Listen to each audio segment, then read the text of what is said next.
അദ്ദേഹത്തെ കണ്ടു. കാണാൻ കഴിഞ്ഞത് വലിയൊരു ഭാഗ്യമായി കരുതുന്ന ഒരാളാണ് ഞാൻ. ആരോഗ്യനിലയമായി ഡോക്ടർമാരോട് സംസാരിച്ചു.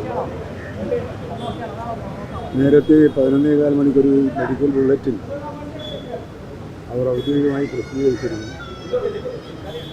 ആ സ്ഥിതി തന്നെയാണ് ഇപ്പോഴും തുടരുന്നത് എന്നാണ് അവർ എന്നോട് പറഞ്ഞത്.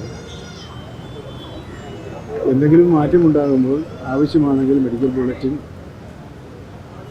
ഇറക്കാമെന്നും ഡോക്ടർമാർ പറഞ്ഞു. കാരണം നാടെമ്പാടുമുള്ള ജനങ്ങൾ വളരെ ഉത്കണ്ഠയോടുകൂടി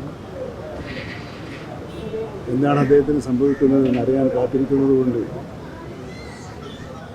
മറ്റു തരത്തിലുള്ള വാർത്തകളും അറിയിപ്പുകളും വരുന്നതിനേക്കാൾ നല്ലത് ആധികാരികമായ ഒരറിയിപ്പാണ് കൂടുതൽ പ്രസക്തമെന്ന് സൂചിപ്പിക്കേണ്ടത്. എന്നോട് പറഞ്ഞ്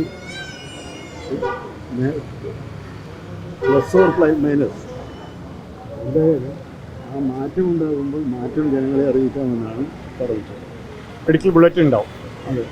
അപ്പോൾ നമുക്ക് എല്ലാവർക്കും അദ്ദേഹത്തിൻ്റെ രോഗമുക്തിക്ക് വേണ്ടി പ്രാർത്ഥിക്കാം എന്നാണ് ഇപ്പോൾ എനിക്ക് പറയാനുള്ളത്. കാരണം കേരളത്തിൻ്റെ മഹാനായ ഒരു എഴുത്തുകാരനാണ് അദ്ദേഹം.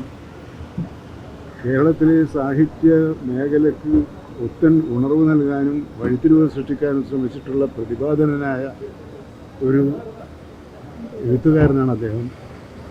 അദ്ദേഹത്തിൽ നിന്നും അറിയാൻ ഇനിയും കേരളം കൊതിക്കുന്നുണ്ട്.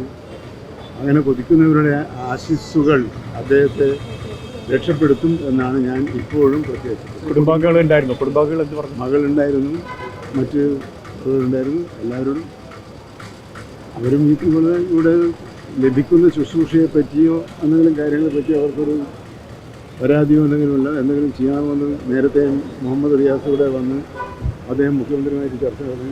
എന്തെങ്കിലും ആവശ്യമുണ്ടെങ്കിൽ പക്ഷേ ഇപ്പോൾ ഇവിടെ നല്ല ട്രീറ്റ്മെൻറ്റാണ് ലഭിക്കുന്നത് എന്നാണ് അവരുടെ ഒരു പൊതുവെയുള്ള ഇത്. അവരോട് മിനിസ്റ്റർ സംസാരിച്ചത് കുടുംബാംഗങ്ങളോട് മോളോട് മറ്റുള്ളവരോട് സംസാരിച്ചു. അതാണ് നമുക്ക് അദ്ദേഹം വേഗം നല്ല ആരോഗ്യത്തോടുകൂടി തിരിച്ചു വരട്ടെ എന്ന പ്രാർത്ഥന മാത്രമാണ് ഇപ്പോൾ നമുക്ക് ചെയ്യാനുള്ളത്. പ്രാർത്ഥനയും ചികിത്സയും അദ്ദേഹത്തെ തിരിച്ചു കൊണ്ടുവരും എന്ന പ്രതീക്ഷയാണ് എനിക്കുള്ളത്.